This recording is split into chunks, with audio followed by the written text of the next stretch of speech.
Assalamu alaikum. You always know a child who goes to an Islamic school by how they say wa alaikum assalam. That's awesome.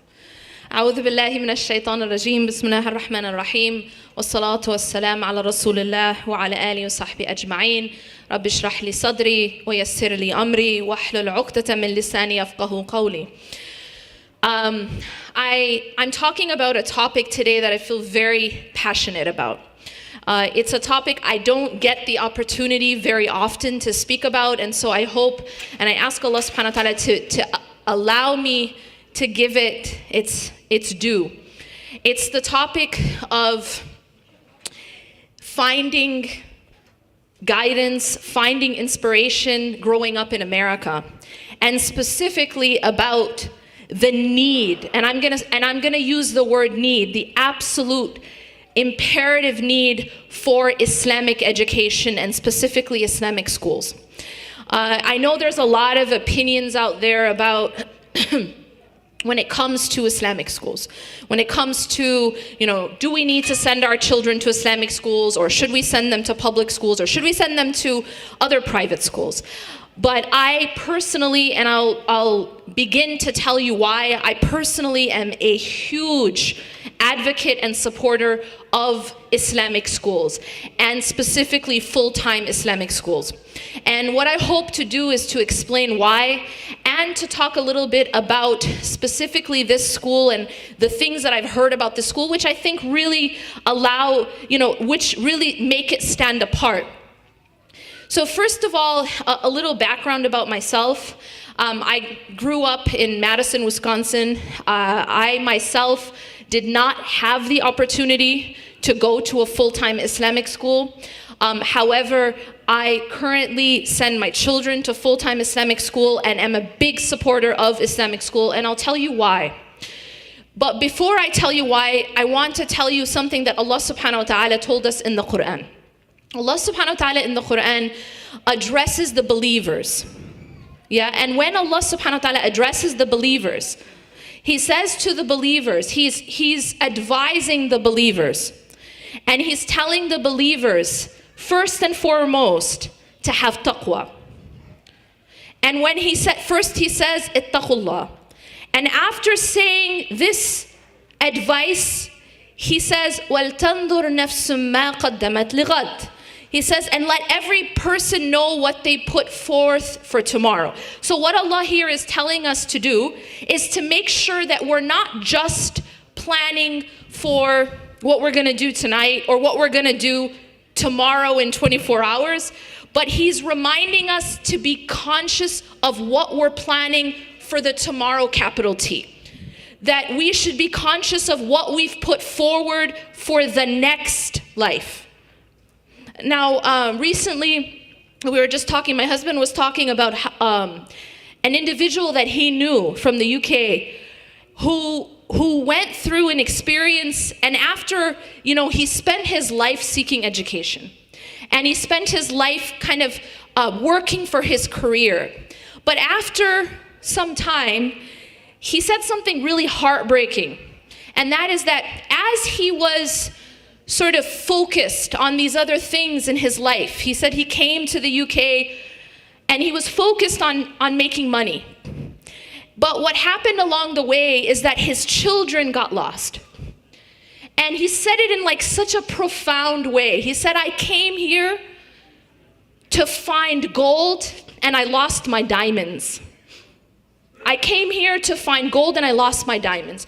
And the reason why this was so touching is that I think it summarizes what happens to a lot of people. We're chasing after things in this life. And many of these things are perfectly halal, right? A good job, money, status, right? We want these things. And then we want these things for our children as well, right? We want a good job, status, and money. But in this seeking, in this rat race, sometimes we lose something much, much more precious. We lose the heart and soul of our children. We lose our children. And that's one of the scariest things. Because at the end of the day, every single person's going to enter their grave, right? And it doesn't matter what you believe. It doesn't matter whether you're a Christian or a Jew or an atheist. You cannot deny the fact that you will enter your grave. Now, when we enter our grave, and every one of us knows that this will happen, all of the things we chased, all of the money and all of the status and all of the degrees, because this man actually had a lot of degrees. He was chasing his degrees. He had a PhD and however in many other degrees. But he said that in seeking gold, I lost my diamonds.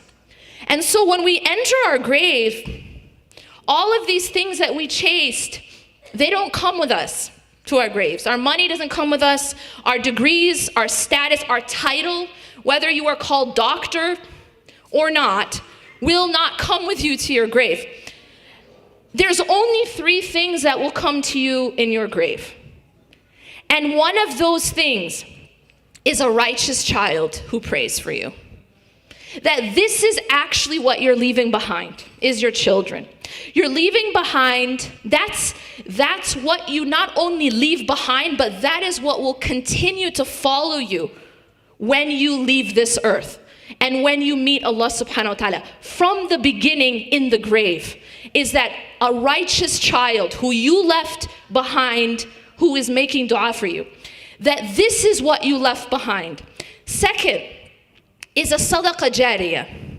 Now, a sadaqah jariyah is a charity that you gave in this life and it continues to benefit others even after you pass away.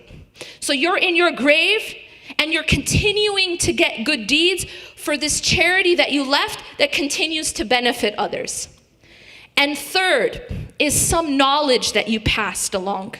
Some knowledge that you gave another person that continues to benefit others even after you've entered your grave.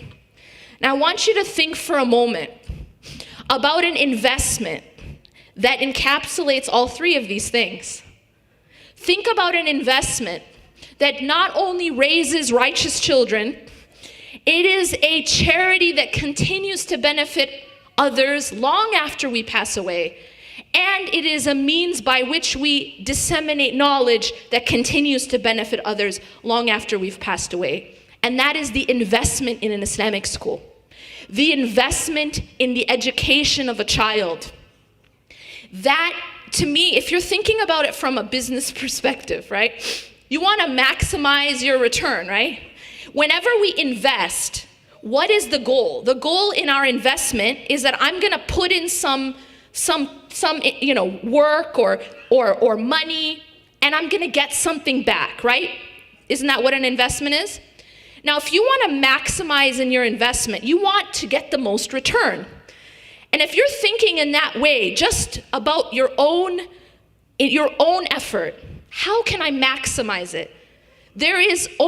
I cannot think of a better way than to invest in a school, than to invest in the education of a child, than to invest in raising another human being, because that encapsulates the righteous child, the sadaqah jariyah, as well as the knowledge. Then Allah subhanahu wa ta'ala goes on to say, وَلَا تَكُونُوا كَالَّذِينَ نَسُوا اللَّهَ فَأَنْسَاهُمْ أَنفُسَهُمْ. Now this ayah, I want to focus on for a moment. The meaning of this ayah is, do not be like those who forgot about Allah, so He made them forget about themselves. This is very profound. This is a very profound concept. That when we forget about Allah, when Allah is no longer a part of our lives, when getting closer to Allah, knowing what Allah wants from us, reading and studying His book, when this is no longer part of our lives, not only do we forget Him, we forget our own selves. That why is it that we get lost? Why is it that we face identity crises? The answer is because we've forgotten Allah.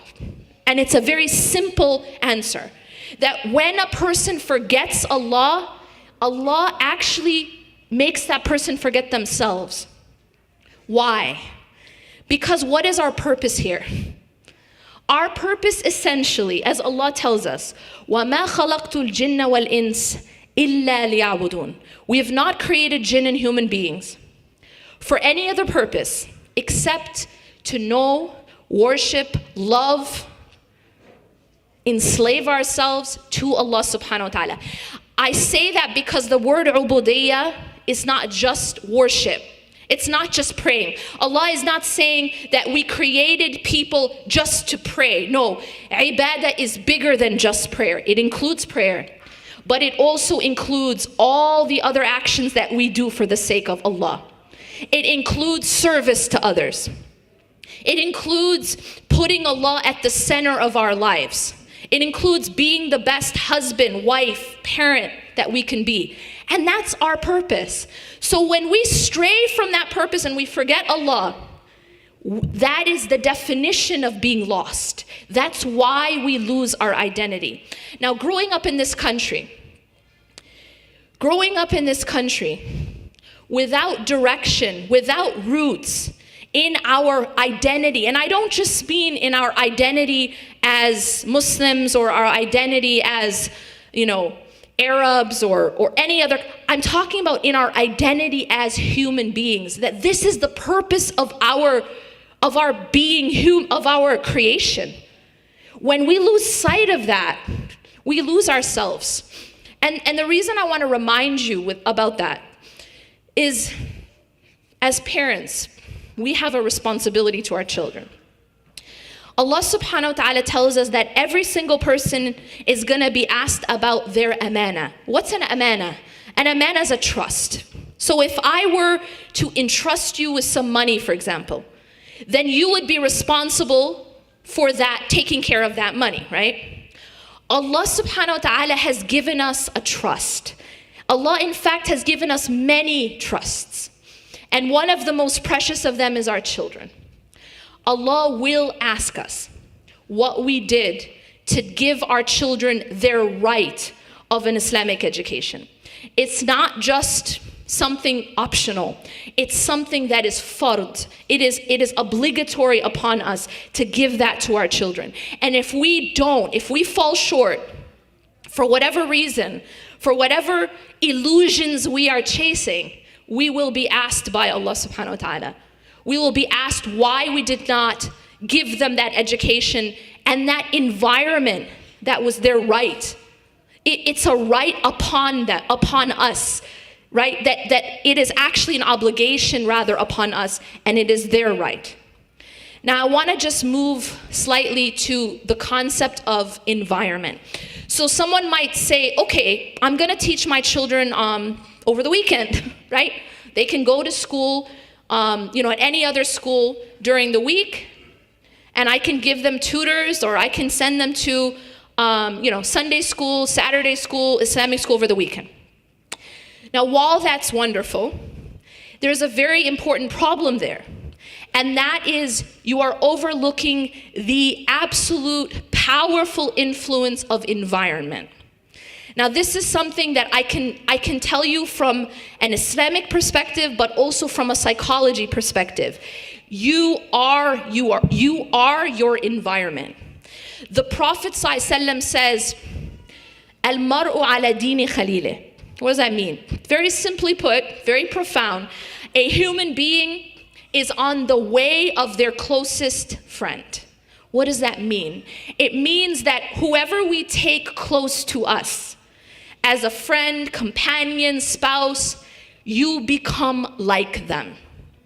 You become like them. And you'll notice this with your bestie, right? You see two people who are very close, they start to become almost like the same person. They talk the same, they think the same things are funny, right? They're almost become like they morph into each other, right? This is the nature of the human being. You become like those you take close to you.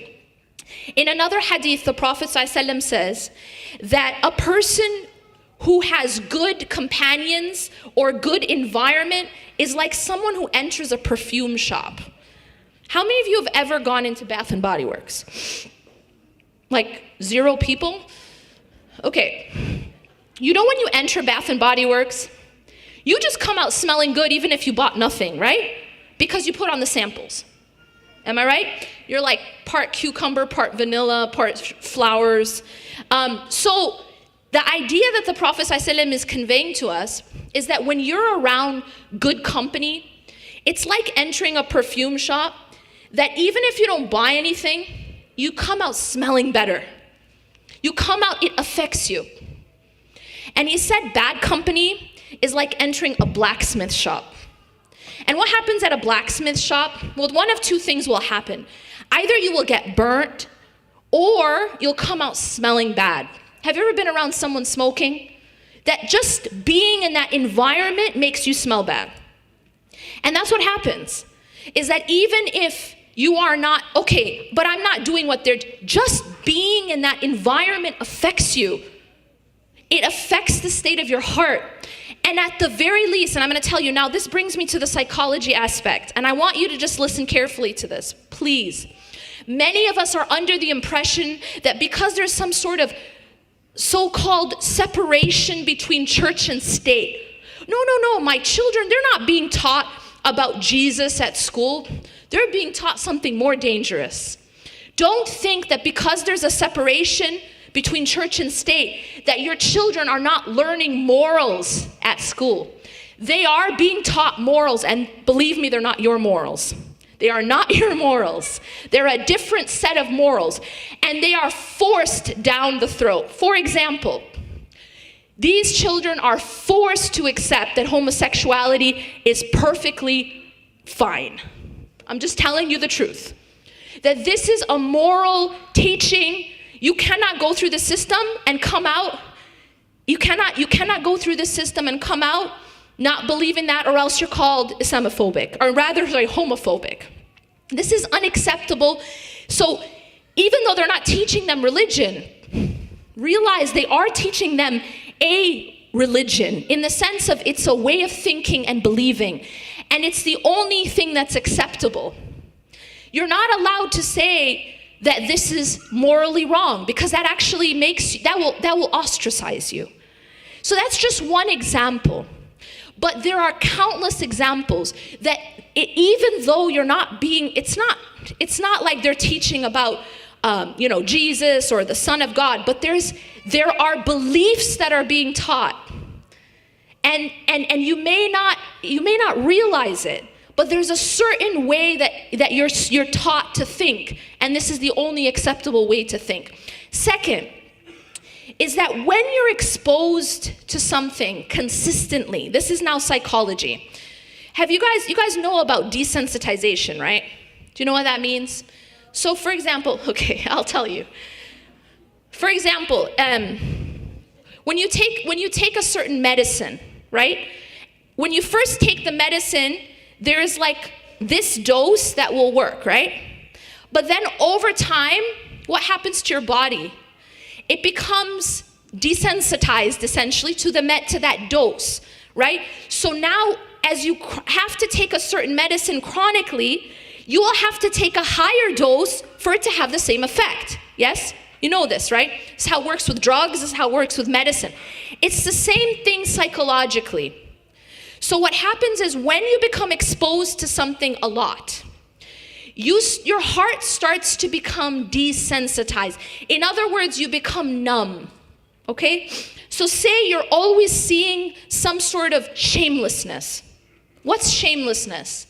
Shamelessness in Arabic, it's called fahsha, okay? Fahsha is basically these things that are just, these sins, things that Allah subhanahu wa ta'ala dislikes, and they're shameless. Okay, and I don't have to get into detail about what I mean. The way that people behave, the way that people dress, the interactions that you have to be exposed to, the language, the types of things people are doing, on the weekends, or maybe just right in front of you in the hallway. You understand what I'm saying, yeah? That when you get exposed to that again and again, this is now going in your eyes, your ears. What it does is not only is it putting a black spot on your heart, but it's starting to numb your heart. It makes you become less and less sensitive to the fact that this is wrong.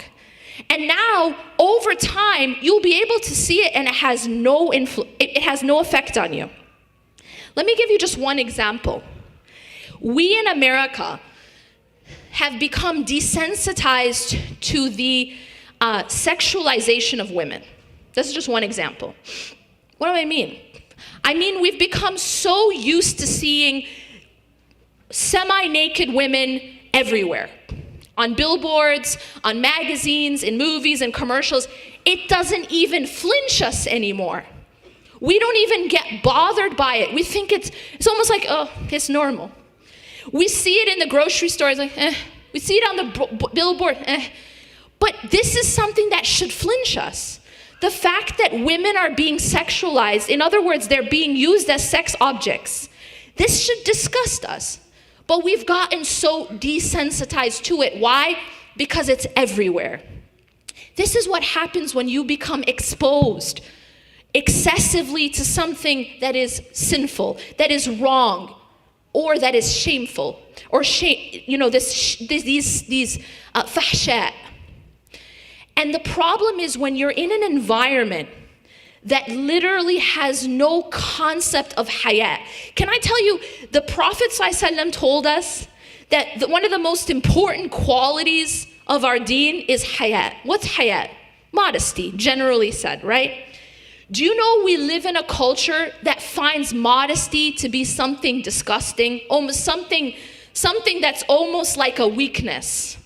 It is shunned. We live in a culture where modesty is shunned. Can you imagine that conflict?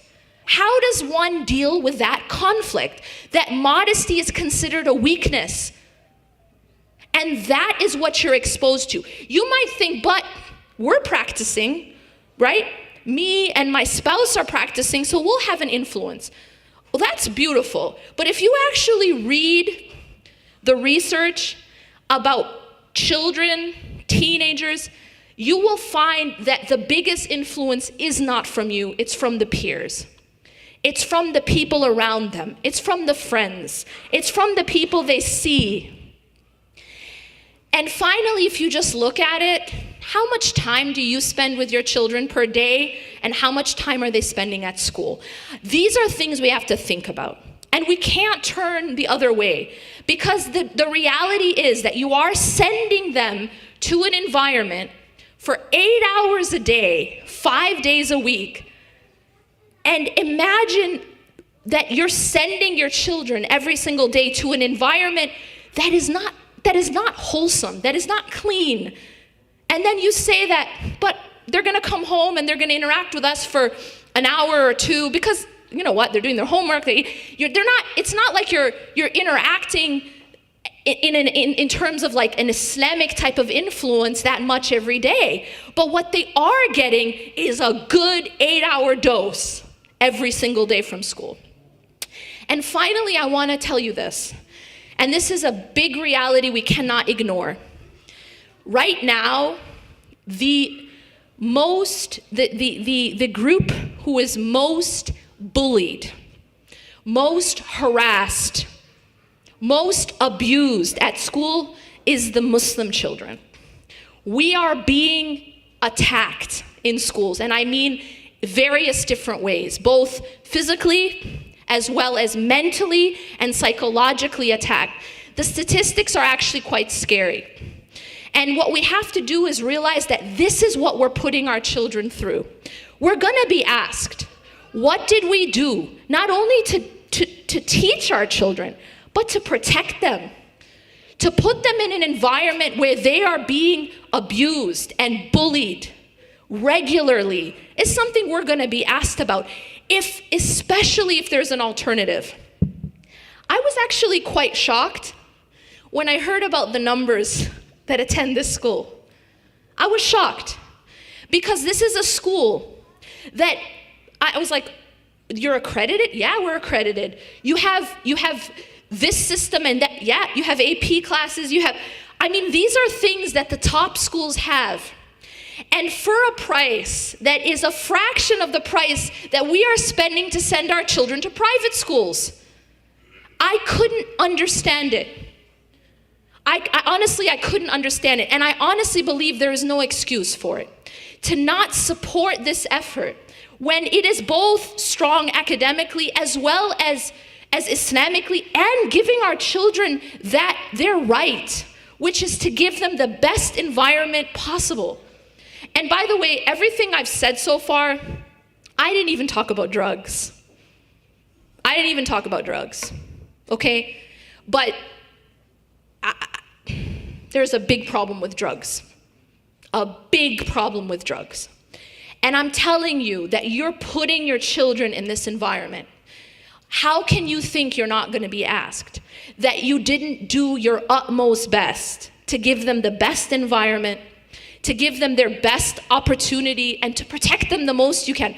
I understand you can't protect your children from everything. I get that. Only Allah subhanahu wa ta'ala can protect them.